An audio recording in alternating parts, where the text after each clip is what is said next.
the first Srini Eravalli Foundation Cancer Awareness Day. I'm Haima and I'll be your MC this afternoon. On behalf of the Srini Eravalli Foundation, I welcome all of you to this event. Today's program is the brainchild of this foundation in memory of Srinivas Eravalli. Srinivas, or Srini, was an engineer, a mathematician, a husband, a father, a math coach, but most of all, he was an amazing individual. He lost his battle to cancer 2 years ago.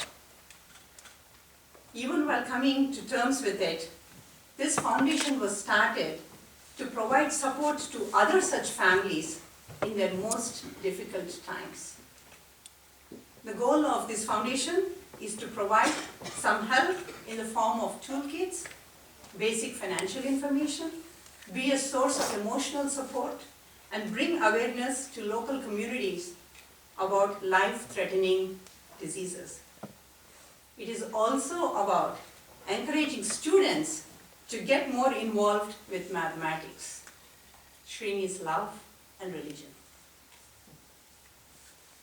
We will begin today's program with 2 keynote addresses. This will be followed by a panel discussion. The latter part of the program will feature a classical Indian dance, which will be followed by a presentation on basic financial planning. Finally, we will conclude this evening's program with the presentation of awards to the winners of the math competition, which was recently conducted by the foundation. The foundation will also be donating some care packages to Scripps hospitals today. At the end of the program, all of you will get an opportunity to network over a simple, healthy dinner.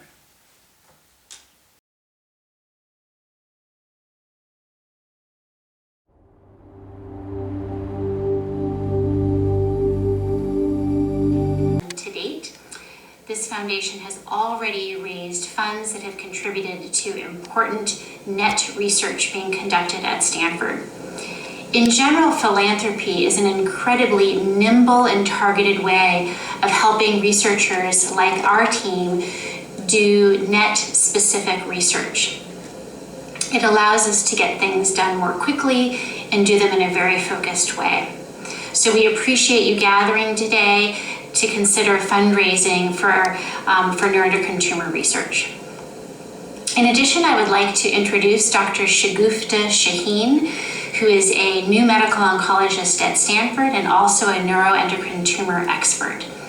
Shagufta participated in the first ever neuroendocrine tumor fellowship that occurred last year at Stanford. It was a 1-year fellowship that gave her additional exposure to taking care of patients with neuroendocrine tumors and experience in conducting research. Dr. Shaheen's fellowship was also funded through philanthropic gifts. And so as you can see, these types of gifts can make an incredible difference, both in terms of research, but also in terms of educating another generation of physicians who learn more about neuroendocrine tumors. Dr. Shaheen today will be giving an overview of neuroendocrine tumors and cancer and can hopefully address any of your questions. Again, I'm sorry I can't be there today with you in person, but hope to do so on a future year. And I hope that you have a wonderful day to honor Srini Eravalli, and I'd like to thank Ms. Harini Eravalli for putting this all together. Thank you.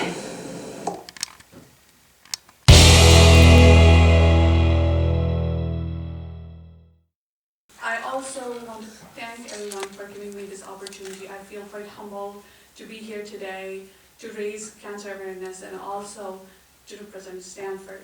So what are the stages and why do some people get it? Then we'll switch gears and talk a little bit about neuroendocrine tumors and neuroendocrine cancers, understand a little bit about what pathology means to distinguish between neuroendocrine tumors and neuroendocrine cancers.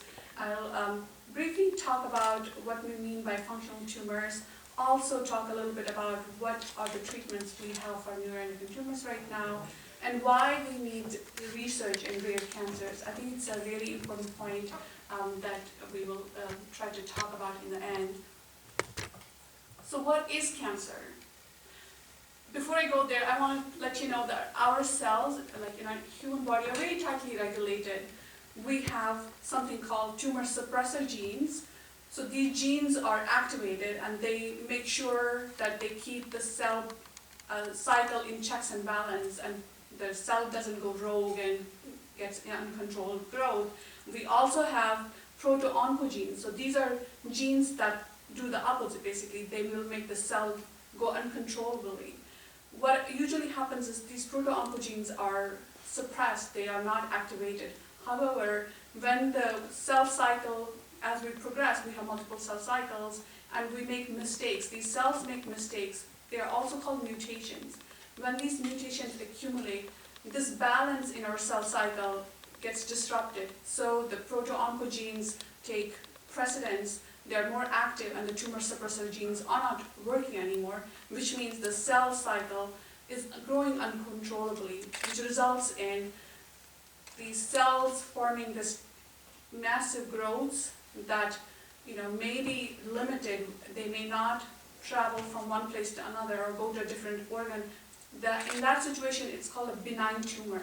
However, in most cases, these cells grow uncontrollably. They actually invade the arteries, the veins, and by means of that, go to far organs. For example, if a cancer starts in lung and goes to liver, now it's called stage 4 or it's metastasized. And that's basically what cancer is. It's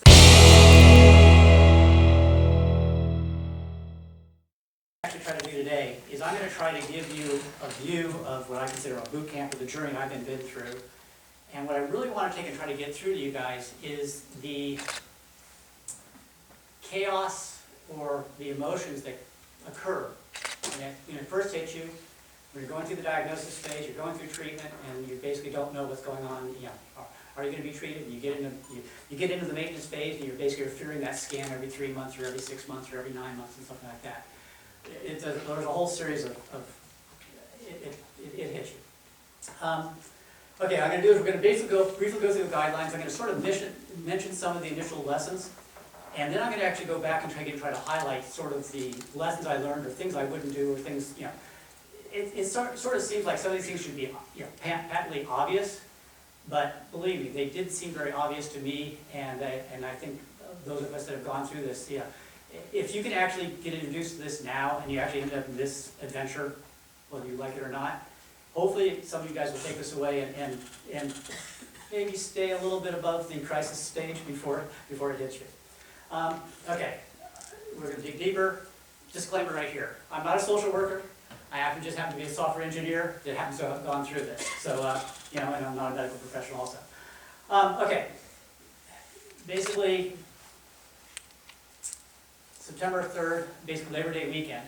Previously, about a month and a half earlier, I had actually ended up with a Taekwondo injury where I hurt my shoulder with a board break that went bad. It wasn't healing, and we were on vacation. I ended up with like a week and a half migraine, came back, and we had blood pressure, 220 over 190. And I was being treated for, we were trying to basically stabilize my blood pressure. Ended up, we thought we had it under control, went out of control Friday night, ended up in the emergency room Saturday morning. Well, we're in there, basically the doctor asks whether I want to, do I have chest pains? My wife says, well, I didn't think you had chest pains, believe me, with a blood pressure of 220 over 190, if you don't have chest pains, it sure as heck feels tight. They took the x-ray, the radiologist saw a shadow. He asked for a CAT scan. Got the CAT scan, and unfortunately, we basically found a 5 or going on 6 by 4 by 5 centimeter mass in the lung. And the attending doctor said, oh, you have a mass in the lung. Basically, oh geez, now what? Okay, took me 9 days. We actually got in to see a pulmonologist, and this was the first event where you have to start filtering the information, and you have to start asking questions. And if you don't believe, or you have to ask some really hard questions at times.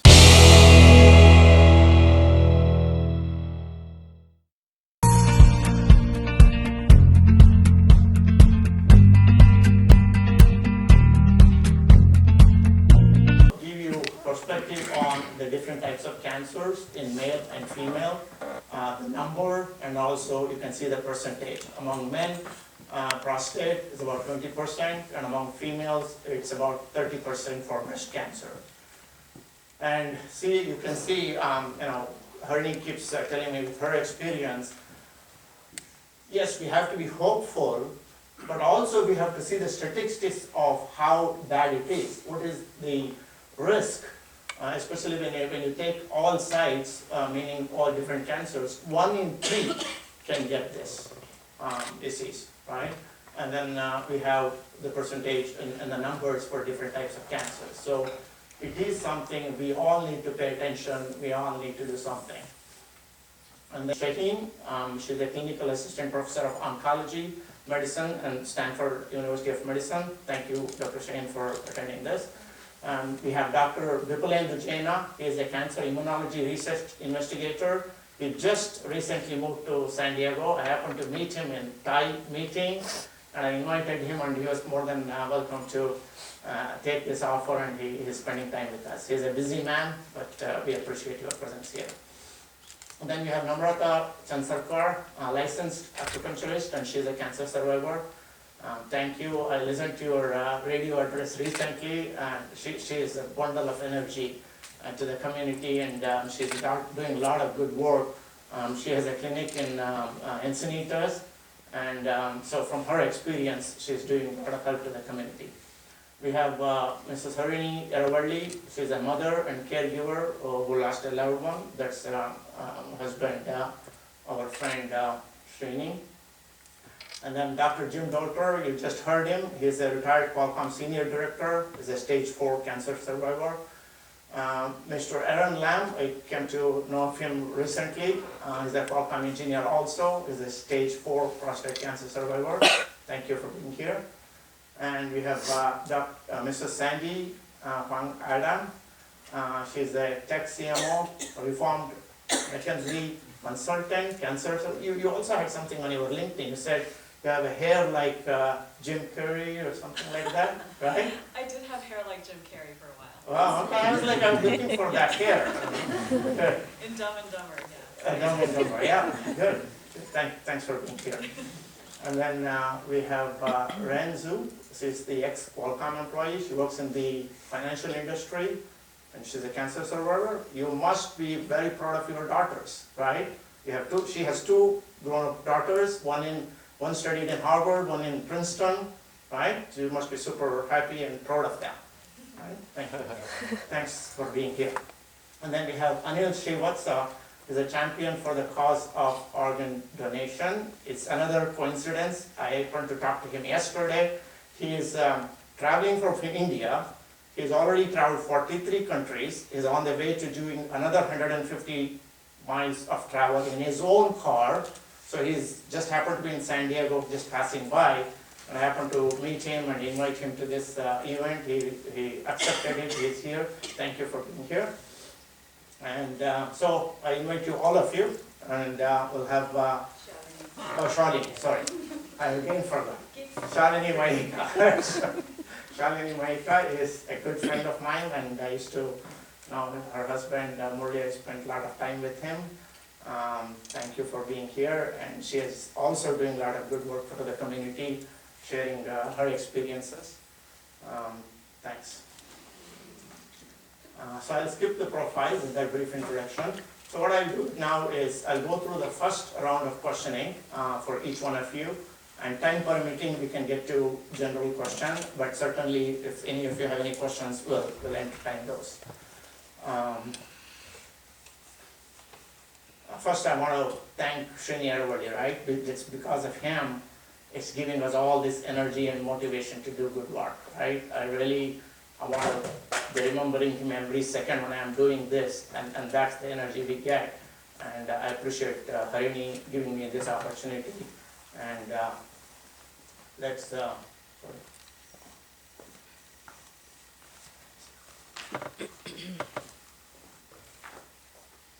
okay. So let me get to the questioning part. First, let me start with Dr. Jaina. I know with MD Anderson, that being a premier institution, and a lot of work is being done on the new advancement of the medicine and also studying the different types of cancers and how best you can do. In your experience and research activity, what can you share with our audience about what is being done in the advanced medicine, what hope is there, some of the newer things you're doing from an experiment point of view? If you can share some thoughts for about a couple of minutes.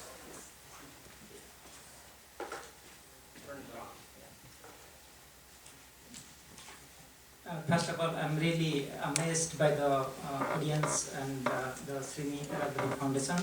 It's a very noble work, and it's really amazing to see the effort they have taken, because I work in a non-profit organization for the most of my career, and I'm a cancer immunotherapy researcher. Basically, I'm not a doctor, but I'm a scientist. So, in the interest of time, I'll speak briefly on the questions asked. We consider that chemotherapy, radiation and surgery, they have done a good job, but that's not enough. That's the standard of care right now. But the cancer is such a complicated disease that the more we treat the cancer, there is always a chance of relapse.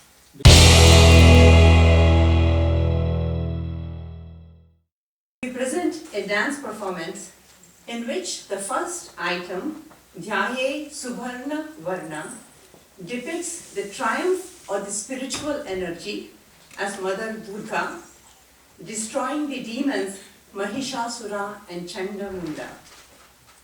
Some popular artists have found inspiration in this theme for their own fight against cancer. Cancer as the demon, and they and their positive energies as goddess Durga. This composition was choreographed by Padma Shri Guru Gangadhar Pradhan and Padma Shri Guru Aruna Mohanty. Music set by Shri Gopal Chandra Panda. Here is Dhyaye Subharna Varna, presented this evening by Manali Holankar and Shreya Kalamudi.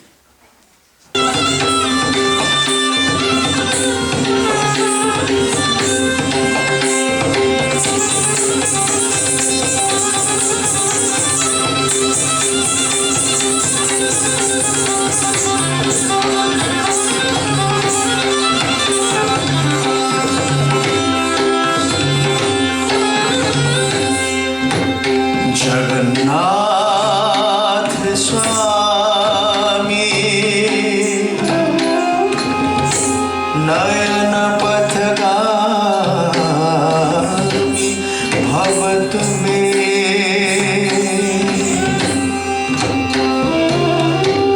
Jagannath Swami Nayana Pathagami Bhavat Me Jagannath Swami Nayana Pathagami Bhavat Me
but natural for the Aravalli Foundation to start with mathematics.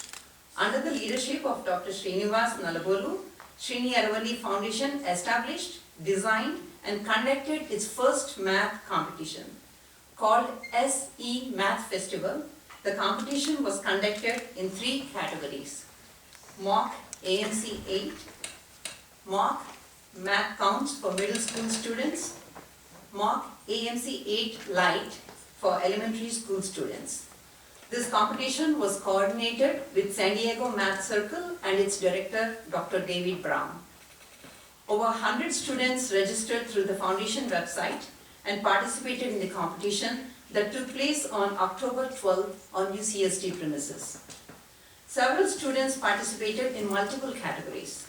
51 students in mock AMC 8, another 51 students in mock math counts, and 44 students in mock AMC 8 Lite.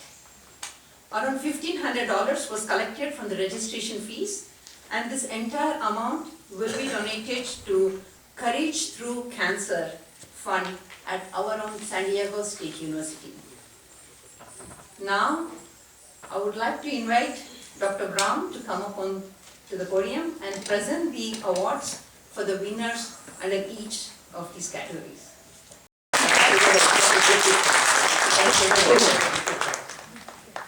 Yes, come to it. Come, Srinivas.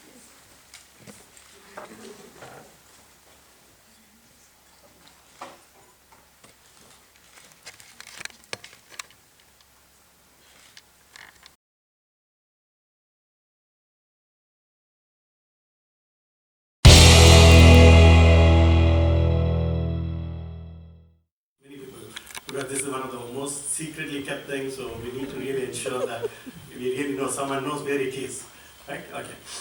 And also passwords, especially these days we have been freezing our credits, so if you want to unfreeze it, you need to know exactly. The laptop, so if the spouse, suppose someone passes away and they want to access the laptop, because everything is stored in that, but you cannot access that, so we need to store it, or even the cell phone. Amongst this entire list, the most important thing is estate planning documents. So please ensure that we have the will written, trust written. I have some examples of how some of these things, not doing some of this has hurt some people. The next one is about insurance policies. Ensure that we have all these insurance policy documents in one place. Right? Though the list looks big, this document will be uploaded into the foundation website and you can really look through those details, but please ensure all these are in one place. And the monthly bills to pay and any loans that we made or any loans that we took from others. Right? Sometimes we make loans to charities and then we may forget about that. So, but when the earning spouse is past the service, it's always good to ensure we go take back the loans, because at that time it may be necessary. And the personal records, property records, and any retirement documents. Retirement documents implies, if someone has annuity plans or anyone has pension plans, please ensure all of those are ready. And the final one, as we heard it mentioned today as well, the instructions about that there's any organ donation to be done or how the final to be done, all this. So there are about 4 or 5 sets of things to be done. So please ensure all these are there. And it's good to create a net worth statement at the end of the year. This only helps the surviving spouse to know exactly. Thank you all for so much for coming. You have so many other obligations, yet you have come here. Thank you so much, and I hope it was worth your time spending here. And this is not the last thing. We will keep on continuing doing that, even if it helps one person.